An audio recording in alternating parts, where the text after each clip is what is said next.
Hola, soy Aldo. Y yo soy Liz. Y estás en Háblame de Ciencia, el espacio para conocer y entender cómo es que la ciencia está presente en nuestro día a día. Hola, ¿qué tal? Buenos días, buenas tardes, buenas noches. Bienvenido y bienvenida en este nuevo episodio, ya sea el momento en el que nos escuches. Gracias por estar aquí. Y pues, bueno, hoy traemos un tema bastante interesante. Hoy traemos un invitado que la verdad, en esta plática pre-podcast ya nos dejó bastantes ideas en la mente y ya nos sacó una que otra risa, ¿no? Porque cosas que yo no sabía, me acabo de enterar. Pero bueno, ¿cómo están? Bienvenidos. Todo bien, todo bien. Mira, fíjate que este podcast, la verdad, me llama mucho la atención porque sé que vamos a sacar muchos datos curiosos de aquí, ¿sabes? De esos datos que en algún punto a lo mejor como que no te preguntabas, pero cuando llegan a tu vida es como, lo quiero. Ya es el que voy a contar siempre a mis compitas, ¿sabes? Pero a ver, cuéntanos, ¿qué invitado tenemos el día de hoy, por favor, Liz? Bueno, pues aquí le damos la bienvenida a nuestro amigo Marcos Gómez, alias Vinagrillo. Pueden ir a buscar por qué Vinagrillo. Igual le vamos a pedir que nos explique, porque es un datazo, no se los voy a negar. Y pues, ¿quién es él? Él es biólogo y maestro en comunicación de la ciencia y cultura. Actualmente es miembro del equipo del Museo de Ciencias Ambientales y conductor del podcast hermano de ciencia llamado Crónicas del Antropoceno. Bienvenido. Pues muchísimas gracias. Un gustazo, la verdad, estar aquí en este otro formato. Excelente, excelente. Y bueno, ya para que tengamos ahí el dato, entonces, ¿por qué Vinagrillo, por favor? Bueno, el vinagrillo, para quien no lo conozca, es un arácnido, es pariente de los escorpiones. Inserta imagen por acá, por allá. Imagen por ahí. Y bueno, es un animal que en lugar de tener una cola con un aguijón venenoso, tiene un látigo que arroja ácido acético, que es el vinagre, ¿no? Es decir, es su forma de defenderse. Y me pareció bastante interesante este animal nocturno, dócil. ¿Y Vinagrillo es el nombre para los compas o así se llama? Sí, es el nombre para los compas, Vinagrillo. Me sonó también después de decir... Hay quien le dice la madre del escorpión, pero es Vinagrillo, me parece que es más hábil. Ok, interesante. Buena forma de ir iniciando con romper el hielo ya. Así es, totalmente. Porque justamente el día de hoy vamos a hablar de las especies y la relación con el humano, ¿no? Pero pues bueno, para ir entrando aquí en contexto, sabemos que el ser humano pues es quien lidera aquí en la Tierra, ¿no? El ser superior, vaya, eso sonó como bien caché, sí, ¿no? Sonó como muy dramático. Pero justamente algo que hemos notado es que el ser humano pues solemos hacer ciertas cosas para, a nuestro favor, adaptar el ecosistema y ciertas especies pues van desapareciendo, ¿no? Entonces, es ciertamente lo que vamos a ver qué tanto nos puede llegar a afectar que desaparezcan ciertas especies o, pues sí, prácticamente este efecto dominó sería, ¿no? En este caso. Nos imaginó, así con tu descripción, nos imaginé como el meme de la niña acá sonriendo.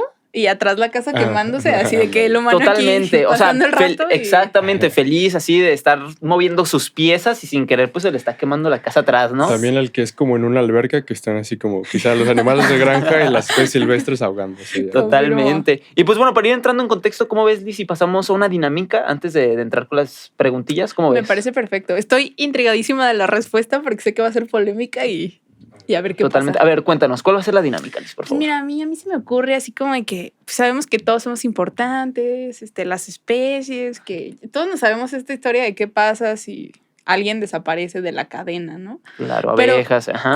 ¿Cuáles serían esas 3 especies, así como que top, que inmediatamente lo notaríamos o impactaría en el humano? O sea, ¿se puede rankear de esta forma? Como de, ¿sabes qué? Si un día deja de existir el colibrí, nos vamos a morir todos al día siguiente. Ok, bueno, sí podríamos decir que hay especies que tendrían un impacto más directo y evidente en nuestra vida. Voy a pensar rápidamente un top 3. Número 3. Número 3. El primero que me vino a la mente es un ácaro. Yo sé que no se esperaban un ácaro, pero dentro de nuestra piel, particularmente en la piel de la cara, vive un ácaro que está en todos los seres humanos y que se transmite a través de los besos y los abrazos. Entonces este ácaro camina por tu cara estimulando los folículos para generar la grasa que hace que tu piel se vea tersa y suave. Si ese ácaro se extinguiera, todos tendríamos la piel reseca y creo que sería algo muy evidente y que la sociedad diría, a ver, vamos volteando otra vez. ¿Qué era este animal que estaba aquí que se extinguió? Ay, no, siento que tengo cara de... Pero solamente se pasa por besos y abrazos. Digo, porque pues para hay alguien que no tenga pareja... Pero de todos modos dice que vive así... Vive normalito. Y con eso ya como que hay mayor cantidad de, ¿no? Supongo. Sí, digamos, a lo que voy es que hay un montón de biodiversidad que habita dentro de nosotros, con nosotros, y que estas especies serían, yo creo que si se extinguieran las primeras que, pues, literal, es decir, viven de nosotros. Están también, por ejemplo... Top 2, podría decir. Voy a generalizar a toda la flora intestinal. La flora intestinal también es un conjunto, es todo un universo de biodiversidad, particularmente bacterias, que nos ayudan a desarrollar los procesos de nuestro propio cuerpo. Por ejemplo, algunas cosas como la vitamina B12 nosotros no la hacemos, la tenemos que ingerir o a través de estas relaciones con otros organismos la obtenemos. Por ejemplo, con la flora intestinal. La flora intestinal tiene un papel súper importante. Por ejemplo, define lo que comes. Les voy a explicar un poquito. Cuando tú comes una lechuga, hay un grupo de bacterias que la degradan, ¿no? Cuando tú comes papas fritas, hay otro grupo de bacterias distintas que la degradan. Dependiendo de lo que comes, ese grupo en particular de bacterias va a crecer más. Entonces, si comes muchas papas fritas, las bacterias de las papas fritas se van a reproducir y van a decir, quiero papas fritas. Mandan información a tu cerebro que de alguna manera ayuda a que decidas. Es decir, que esta idea de que somos gestores de todas nuestras decisiones se pone un poco en cuestionamiento porque las bacterias también están influyendo en esas decisiones de qué quieres comer. Esos antojos, si vemos a lo largo de nuestra vida, cambian y tienen que ver por eso con... Es un ejemplo de por dónde sabemos que la flora intestinal influye. Y bueno, el número 1... No. Top número 1. Ahora sí. Bueno, yo creo que el pollo. El pollo hay más pollos que ninguna otra especie en el planeta. Es decir, que ningún otro individuo de una especie en el planeta. La verdad es que no tengo pruebas, pero tampoco dudo. Wow, una invasión pollera. Si analizáramos quién va, como dijiste hace rato, quién va ganando en la biodiversidad del planeta, quién tiene más individuos por unidad de planeta, pues el pollo nos gana, ¿no? Si se juntan los pollos, nos dominan, imagínate. Sí, exactamente. Si los pollos se rebelaran, digamos, exactamente, si el pollo se extingue, eso también sería muy evidente en todos los sistemas económicos, porque hay muchas industrias relacionadas al pollo. Entonces, bueno, ahí pensando ligeramente, ese podría ser un top 3, pero claro, obviamente hay un montón de otras especies. De hecho, diría todas las especies, creo que eso es de lo que vamos a hablar, todas las especies cumplen justo un papel. Pero ciertamente entonces no hay una especie que si se extingue, nos extinguimos nosotros así ya de manera radical. No llegamos, no llegamos a ese punto, ¿verdad? Con ninguna especie. Mira, es posible con los de la flora intestinal que podamos trazar un universo distópico en el que sí nos cueste mucho trabajo conseguir los nutrientes de nuestro propio cuerpo sin la flora intestinal. Yo creo que esa en particular sí es estamos en un proceso que se llama, en una relación que se llama mutualismo, o prácticamente una interdependencia. O sea, ellas no pueden existir fuera de nuestro cuerpo, nosotros no podemos existir sin ellas. Así es que yo diría que si se extinguiera la flora intestinal, nosotros nos vamos con ella. Yo creo que este es tema como de película, ¿no? De que, ¿qué pasaría si la flora intestinal de todos? Hasta aquí llegamos, wow. Parece película de Kingsman, del villano que quiere destruir la flora intestinal de todos. Pero bueno, a ver, y pensemos. ¿Hay alguna especie que si desaparece no pasa nada directamente? Eso suena bien triste. Sí, no, así como así, si te vas, pues yo no me voy a agüitar. La respuesta es no. Todas, a ver, vamos a pensarlo de esta manera. Nosotros tendemos a imaginarnos nuestra relación con la biodiversidad desde la competencia. Es decir, ¿quién es el más? Básicamente lo que queremos es ponernos a la cabeza y decir que somos los más, que somos los top, que ganamos, que dominamos el planeta.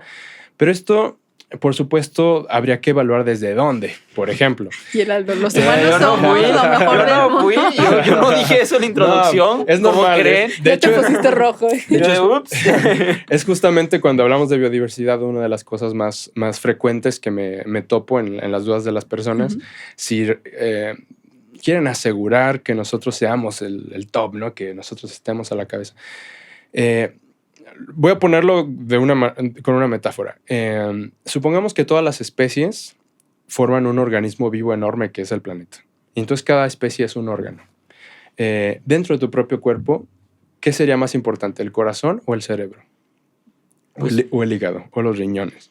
¿Me entiendes? Es decir, sí, o sea, no puedes vivir sin ninguno en realidad. Exactamente. No se trata de la individualidad, de es que esta especie o la otra ganan o están todo abajo en conjunto, o arriba, sino es todo el conjunto colaborando. Entonces, si empezamos a analizar la biodiversidad no desde la competencia, sino desde la colaboración, podemos entender realmente a qué nos referimos con estas relaciones. Si una especie se extingue, cual sea, va a afectar a todas las otras especies que se alimentaban de ella o de las que ella se alimentaba. Por ejemplo, ¿Qué pasa cuando se empezaron a cazar los lobos? Porque, bueno, el lobo llega a matar las ovejas, pues vamos a matar los lobos. Pues el bosque se vino abajo. ¿Por qué? Porque sin el depredador tope, los herbívoros, los conejos, los venados empiezan a comerse los renuevos del bosque, las plantas que van haciendo, no hay quien los controle y entonces el bosque no puede crecer porque los herbívoros sin control destruyen a las plantas. O sea, digamos que se pierde como el equilibrio, ¿no? Se pierde el equilibrio y las relaciones que hay entre ellos. Pasa lo mismo, o sea, cualquier bacteria, protozoario, incluso los virus, hongos, plantas, animales, todos no están aislados en el sistema, están relacionados con un montón de otros organismos y su desaparición afecta a esa relación. O sea, perder una neurona afecta el resto del pensamiento. Es lo mismo. Aquí me entró una duda un poco chistosa, si lo queremos ver así. ¿Cuál vendría siendo como la especie que ya se extinguió y que hasta el momento ha sido como la que más nos ha afectado a los humanos? Que ya se extinguió y nos ha afectado. O que está por extinguirse y que nos puede llegar a afectar se han estudiado bastante. como los contra. Bueno, hemos tenido efectos muy directos con esto de los depredadores tope, el tiburón blanco, el lobo. Sí tienen efectos muy catastróficos precisamente porque se encuentran en una parte de esa cadena trófica que desencadena precisamente el efecto dominó más rápido. Hay otras especies que tienen otros papeles que todavía también no es que tengamos totalmente claros que hace exactamente la abeja, por ejemplo, el abejorro, etc. Pero supongamos en el caso de las abejas. Para empezar, si cuestionamos, hace pocos años empezamos a ver en Facebook el post, ¿no? Cuida las abejas. No, y declaran a la abeja la especie más importante del planeta. A ver, ¿quién? ¿Quién la declaró? A ver, ¿quién se juntó y dijo, a ver, vamos a analizar todas las 8 puntos? Y ahí llegan los pollos, señores. Y vamos a decir que esta es la más... Ahora, y si lo reflexionamos, ¿por qué sería más importante el polinizador que la planta que poliniza? Ahí sería el huevo de la gallina fue algo así como esa analogía. Y luego, todos sabemos que a las flores no solo llegan las abejas, llegan otras abejas, otras mariposas, aves, etcétera, ¿no? Es decir, la polinización es un proceso comunitario que ocurre a través de la relación de muchas especies de diferentes individuos trabajando mismos en red. Las plantas son lo suficientemente inteligentes en su historia evolutiva para no depender de un solo polinizador. La mayoría. Hay algunas especies que sí dependen de uno solo, pero la mayoría están en una red de polinización y por lo tanto, si se perdiera uno de los polinizadores, supongamos que una flor es polinizada por 5 especies distintas y pierde uno porque se extingue, pues tiene los otros 4, ¿me entienden? Es decir, de alguna manera la evolución prepara a las especies para poder ser resilientes frente a las catástrofes, incluyendo la extinción de las especies. O sea, no es tan fatídico como dice el post de Facebook de que sí, exactamente. Mataste una abeja, ya se acabó el mundo. Porque además aquí hay otro dato con las abejas. Las abejas, cuando hablamos de las abejas nos referimos usualmente a la abeja europea o abeja del viejo mundo o abeja mielera Apis mellifera, que no habitaba en América. Si se extinguieran todas las abejas mieleras, Apis mellifera, de América, ningún ecosistema de América se vería afectado. Porque ni siquiera estaban aquí. Nativas. Las trajeron los europeos. O sea, es como si se extinguiera el pollo o la vaca que no estaban aquí, o el cerdo o el caballo, no estaban aquí. Es decir, los ecosistemas siguen funcionando con sus propias especies nativas. En el sentido en el que más nos afecta es porque gran porción de los cultivos, la fresa, el tomate, etcétera, son polinizados a través de las abejas. Esta es una especie de granja como el pollo, no tan doméstica como el pollo porque sí tiene su parte silvestre, pero es una especie doméstica. Es decir, es lo mismo que dijéramos, es que se extinguió la vaca. Bueno, pues a los ecosistemas la verdad es que no les va a importar mucho. Nos va a importar a nuestros sistemas agrícolas, a nuestras industrias de la carne, etcétera. Pero a los ecosistemas realmente no. Sí es importante, por supuesto, la abeja. Esto que no se malentienda. Al rato bien funados de que dicen por supuesto que las abejas son importantes. Por supuesto que realizan un trabajo en la polinización y para nuestra industria son sumamente relevantes. Pero no es como lo dice el post de declaran a la especie más. Es que bien han dicho, no le hagas caso a todo lo que dice Facebook, ¿eh? Y aquí uno de que no, cuiden a las abejas, por favor. Totalmente. Tu abeja ahí en casa, ¿no? Sí, pero sí, cuiden a las abejas, pero... No es cuídenlos a todos pareja. Cuídenlos a todos. Okay. A mí me va agradando, la verdad, la charla. Sí, la verdad es que estoy impresionada. ¿No? De hecho, ahorita eso de las abejas me recordó a la película de B-Movie. No sé si la llegaste a ver. Pues Sí, no, supongo. Que también yo tengo muchas críticas a esa película, empezando por el hecho de que ¿por qué no podemos retratar en el cine una sociedad basada en hembras? ¿Por qué tendría que haber, por qué el personaje principal de las abejas, que son una sociedad donde la hembra es la reina, la obrera, la soldado, la que produce la miel, etcétera, no se retrata así? Eso... Porque no hay una abeja ahí. Okay. Ese es otro tema, ¿no? Ese sería otro tema. Así de, no lo vamos a tocar, no se va a hablar para nada. Hoy veníamos a hablar de otra cosa, de qué va a pasar, cuándo nos vamos a morir. Ajá, estamos polinizando tranquilos. Digamos, todos tranquilos, vamos a ver. Totalmente. Excelente. Y bueno, o sea, creo que ya lo explicaste, pues, pero ¿cómo definirías esta relación entre los humanos y el resto de las especies? Sin ponernos en el centro como habitualmente lo hacemos. Me cayó la pedrada, gracias. Bueno, los humanos me parece que estamos acostumbrados, quizá incluso evolucionamos para relacionarnos con el mundo desde absolutos. Es decir, 1, 2, 3, 4, día, noche, vida, muerte, blanco, negro, ¿no? Es decir, unidades absolutas que nos permiten definir la realidad en dónde empieza y dónde acaba. Pero si analizas con un poquito más de atención, en realidad el día y la noche no existen en términos absolutos. Hay un momento en el que no podrías decir exactamente si es de día o de noche, ¿no? En el amanecer o el atardecer. Tampoco puedes decir exactamente dónde empieza el rojo y luego dónde termina para que empiece el naranja, el amarillo y así sucesivamente. Todas las cosas que damos por absoluto en realidad están en una especie de gradiente, ¿no? Incluso entre los números estamos 1.2, 3, 4 y así sucesivamente. Es el típico como de sí, pero no, y no, pero sí, ¿no? Más o menos. Exacto. Ahora, analizándonos como individuos, ¿dónde empiezas y dónde terminas? Si te pudieras hacer un zoom al microscopio entre tu piel y el aire, atómicamente, ¿dónde empiezas tú y dónde empieza el aire? Luego, en el tiempo, donde tú y tu persona de 5 años o tu persona de 40 años pues son completamente distintas, completamente en lo que piensan y además en las células que las conforman. Todo el tiempo se están muriendo células, millones, no sé, no tengo el dato exacto, pero todo el tiempo se están muriendo células en nuestro cuerpo y cambiándose. Por lo tanto, la idea de que somos una unidad concreta, de que yo soy así único, en realidad pues es una ilusión. Soy algo en transformación en el tiempo y en el espacio y en la materia en constante relación. Entonces, si en realidad el límite no existe, ¿dónde empiezo yo y dónde empieza mi flora intestinal? ¿Dónde empiezo yo y dónde empiezan las demás especies? Impresionado, ¿no? Estás. Atman. Ya estamos a punto de llegar a eso. No inventes. Igual en términos evolutivos, nosotros somos Homo sapiens, pero si nos vamos hacia atrás, en algún momento éramos el otro Homo y en algún momento éramos primates y en algún momento mamíferos y en algún momento reptiles y así. Es decir, sí es fácil ver aquí, veo ese cactus separado de mí, pero en realidad es una ilusión.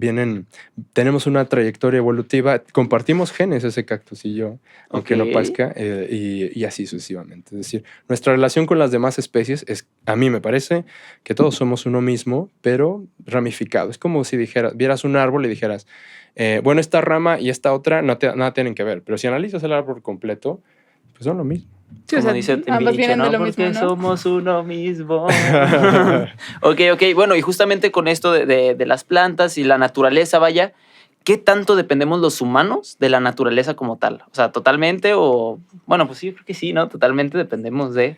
Así en general. ¿Te vas a contestar solo o vamos a...? No sé, es que es como que ya ahorita... Ya estás filosofando muy bien. No, es que esos comentarios, pero a ver, por favor. Sí, para empezar, dependemos de la naturaleza en todas sus formas, es decir, no solo de la naturaleza de lo vivo, también está la naturaleza de lo no vivo. Es decir, por ejemplo, este vaso de cristal es natural, pues sí, ¿no? Porque lo antinatural es imposible, solo lo natural se puede dar. Las relaciones atómicas del vidrio y el silicato y el agua y etcétera se dan en la naturaleza porque la naturaleza misma lo permite, ¿no? Sí, esto suena así como el principio del mundo, ¿no? De nada se crea ni se destruye, solo se transforma. Si hablamos... se aprendió. Maestra de química, por favor. Digo, si hablamos de la naturaleza, bueno, pues dependemos de la naturaleza desde el hecho de que somos seres naturales, las mesas, el objeto, la laptop, todo es natural también. Ahora, en términos de las industrias, bueno, podríamos trazar casi todas las industrias relacionadas con los servicios ecosistémicos. ecosistémicos. Casi todo, no, se puede decir que todo depende del agua, del viento, de la energía, de la tierra, de los minerales, de la biodiversidad, o sea, los textiles, el alimento, etcétera, ¿no? Incluso el transporte. Si pensamos en la gasolina, bueno, pues sí, totalmente. La gasolina es la biodiversidad del Jurásico, transformada en petróleo, refinada y demás. Es decir, gracias a que existió el Jurásico y los grandes bosques y dinosaurios, tenemos gasolina y puedo llegar aquí. Es decir, todo en nuestra vida depende de la naturaleza. Ok. Y bueno, me surgió una duda, ¿no? O sea, sabemos como que sería muy tonto tratar de asumir que no hay algún problema con nuestra interacción con la naturaleza en este momento, porque estamos parándonos en el centro sin tirar pedradas. Pero, ¡auch! Otra vez. O sea, ¿qué tan severo es como este desequilibrio que ya causamos, pues? Bueno, digamos que esto es algo que también es reciente.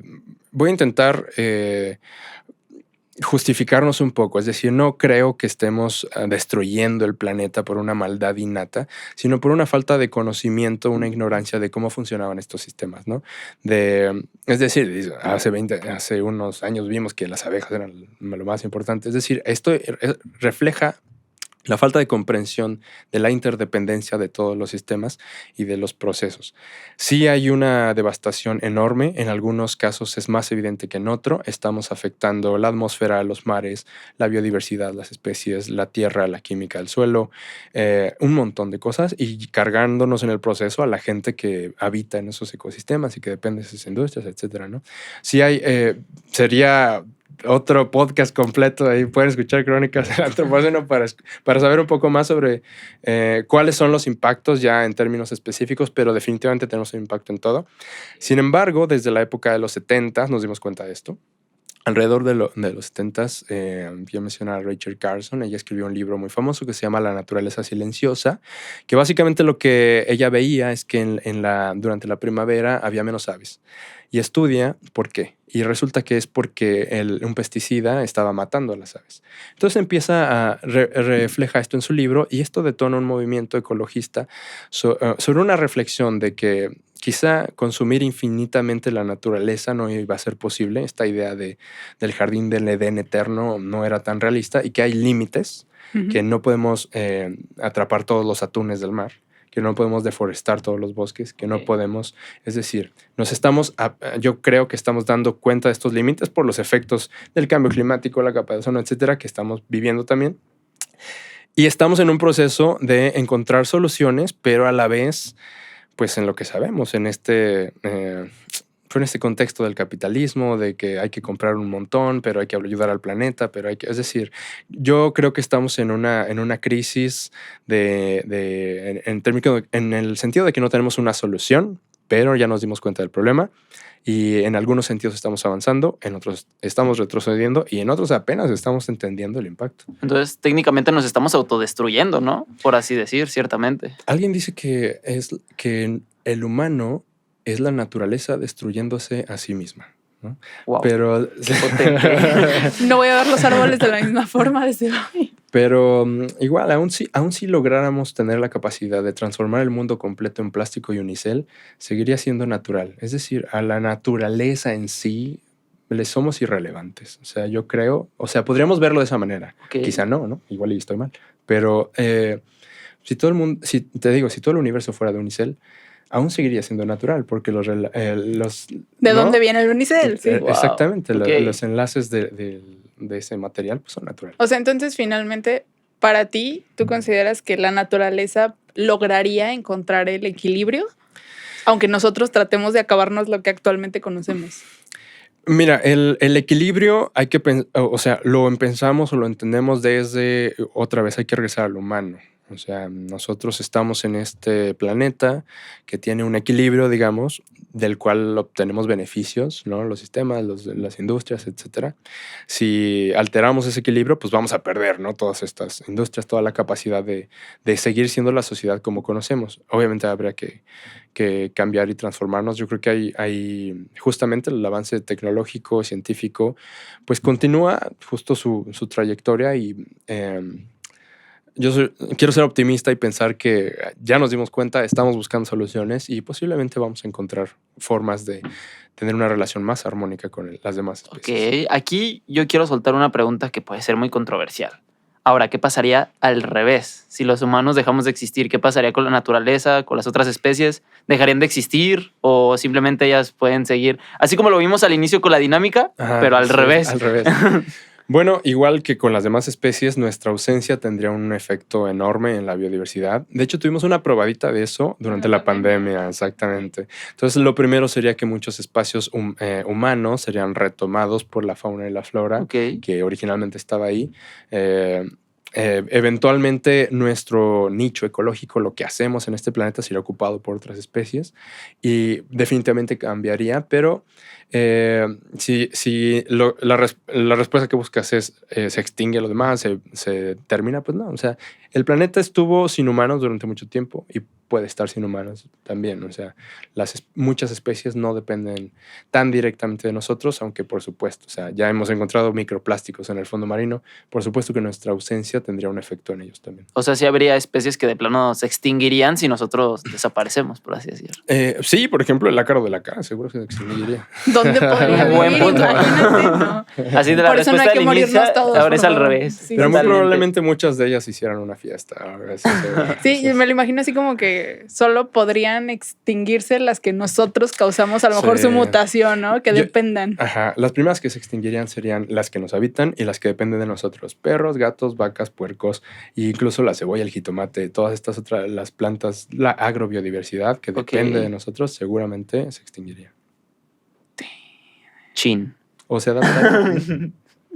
Probablemente se adapte, ¿no? O sea, Sí. bueno, me gusta pensar en el ¿Quién lado sabe? positivo de esto, de que el lo- equilibrio puede llegar a Sí, suceder. O sea, Quizá los pulpos evolucionen y luego sea una sociedad de pulpos que destruyan al planeta y se den cuenta. me imaginé algo así como Úrsula No. de la Sirenita. Ese. Totalmente. Pero bueno, esas fueron unas cuantas verdades que te dije. Nos íbamos a llevar muchos datos curiosos con esto. Sorprendida sí estoy, ¿eh? La verdad es que intrigadísima. Y... De wow. Ajá. Permanecí. Pero antes de irnos, hay que hacer la dinámica, nuestra dinámica favorita, Liz. ¿Nos puedes contar, por favor, cuál es la que Claro que vamos a sí. hacer? Bienvenidos, bienvenidas a... Esto es... Mito O... realidad. Te damos un poco de contexto, ¿ok? Ok, Aquí, ok. bueno, te doy contexto de que no hay contexto realmente perfecto. en esta Se dinámica. se sabe. No tienes de otra más que responder mito o realidad. Van a ser una serie de aseveraciones en las que tú podrás responder no solo mito, realidad. Aquí no hay contexto, no hay un sí, pero a veces depende, nada. Veo su cara de O sea, miedo, digo así como mito de- o realidad. No más. Ajá, Ok. sí. Va a decir, No. La abeja. ¿Inicias? Claro, claro. Adelante, Liz, por favor. Dice, las especies animales y vegetales tienen la función de satisfacer las necesidades humanas. Mito. Con mayúscula. Con mayúsculas y Gritando. negritas. Y paréntesis, ¿no? Bien. ¿Realmente no existe una crisis medioambiental y de extinción de las especies? Falso. Definitivamente Ok. hay una crisis de eso. Mito. A veces quien dice que es la sexta extinción, justamente. Ok, entonces lo dejamos en mito. No, realidad. ¿Realidad? Perdón. Realidad. A ver, A ver, ¿existe o no existe? Existe, en realidad. ok, Ok, realidad. excelente. Muy bien. Tranquila, Liz, Contexto. tranquila. A ver, ¿nos vamos a morir o no? Que el ser humano se considere una especie superior lo ha desconectado de la naturaleza. Realidad. Quizá no desconectado, pero... Contexto. Realidad. Eso lo vamos a dejar para una historia de Instagram. Realidad. ¿Cómo ves? Les En Háblame de invitamos, Ciencia exacto. UDG, ahí va a Ok, estar, vas a poder decir ahora sí el por qué. El contexto. Así es. La siguiente es, el uso del suelo para la excesiva agricultura y ganadería son el factor más importante para la extinción de especies animales y vegetales. A ver, otra vez qué. Vamos a ver más lento. Respira. Palabra por palabra. El uso de suelo para la excesiva agricultura y ganadería son el factor más importante para la extinción de especies animales y vegetales. ¿Mito o realidad? Me voy a ir por realidad, aunque es más complejo que eso. Ok, bien. Un segundo contexto de este episodio. Así Les es. invitamos a ver las historias. Y vamos a ver. ¿Podremos sobrevivir como especie a pesar de la extinción de las abejas? Realidad. ¿Qué pasó? Ahí tenemos un tercer texto. Se me hace que va a haber segundo episodio y ya tenemos los highlights. No, estoy viendo su cara así como de... siguiente pregunta. ¿Por qué no me dijeron esto antes del episodio?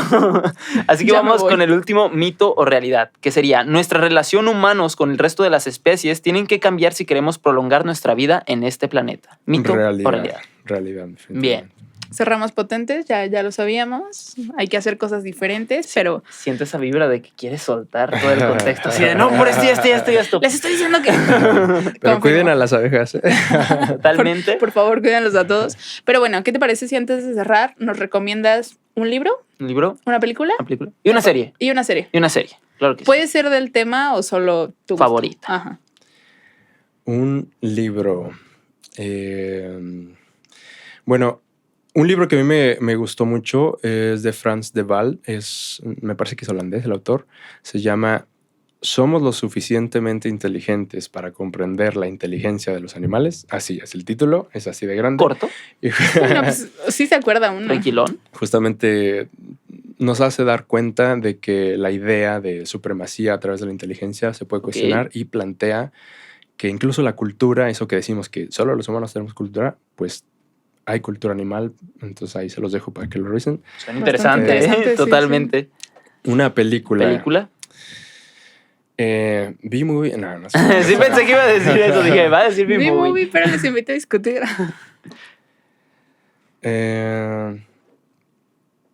Es que estoy pensando. La invasión de los pollos. Parte 3. La granja. Sí se llamaba así, ¿no? Oh, sí, hay una de esas. Dices la que es como stop motion, ¿no? ¿O no? Sí. Sí, okay, bueno, ya sí. te dejamos pensar. Perdón. Sí, no soy tan cinéfilo, pero me estoy acordando de una película que tenemos que se llama Dusk Chorus. No sé si estoy diciendo bien el título, pero es una persona que se fue a la selva y grabó los sonidos por varios años. Y entonces simplemente la película se trata de escuchar la selva, y esto es fantástico porque te permite justamente entrar en el ecosistema y sentir toda la biodiversidad. Bueno. ¿Y serie? Para cerrar con las recomendaciones. Una serie, pues vean Shingeki no Kyojin, que es un anime muy bueno. Okay. No, está bien, está bien. Se vale. Totalmente. Aquí tenemos recomendaciones de todo. Sí, no, también está interesante. Justamente habla de que todo lo que parece que es la realidad quizá no lo es. Hay que ver más allá de esto y entender que los problemas son más complejos. Qué buenas recomendaciones. Sí, andamos con todo en este episodio. Totalmente. Está potente, la verdad. Sí. ¿Alguna red social donde te podamos encontrar? Mira, yo no genero contenido para redes, pero pueden buscar las redes del Museo de Ciencias Ambientales, tal cual, Museo de Ciencias Ambientales, y ahí ahí pueden seguir lo que hacemos en Crónicas del Antropoceno y en general en el museo. Ok, bien. Excelente. ¿A nosotros dónde nos pueden seguir, Liz, por favor? Bueno, recuerden a nosotros ir a seguirnos a Instagram, a Háblame de Ciencia UDG. Y pues ahí no se pierdan de las historias de este capítulo, donde nuestro invitado nos va a hablar un poco del contexto de estos mitos o realidad que no le dejamos contextualizar. Y pues ahí se van a encontrar siempre toda la información respecto a todos los episodios. Y no olviden escucharnos cuando, Aldo, platícanos. Todos los martes en Deezer, Amazon Music, Spotify, YouTube, si nos quieren ver, claro que sí. ¿Y cuál faltó por ahí? Apple Podcast. Apple Podcast. Y Spotify. Y Spotify. Claro que sí, todos los martes, así que para que no se pierdan los episodios de Háblame de Ciencia. Y pues nada, la verdad, un placer este episodio, y yo me quedé con ganas de más, no te mentiré, pero ya será para otra ocasión. La verdad es que creo que tengo que procesar todo, tanta información, reescuchar todo y decir, wow. Yo quiero ver nuestras caras, ¿sabes? Sí. Después de que salga así, como que en un punto siento que los dos nos quedamos así de, ok. Estoy segura de que solo en la dinámica los dos estábamos como, wow. No, espera, ¿qué? Espero que también quien haya estado escuchando esto haya pasado lo mismo. Y pues nada, agradecer por acompañarnos en un episodio más, y nos estamos viendo en un próximo podcast de Háblame de Ciencia. Muchas gracias. Adiós. Nos vemos. Un podcast de la Universidad de Guadalajara y 40 decibeles.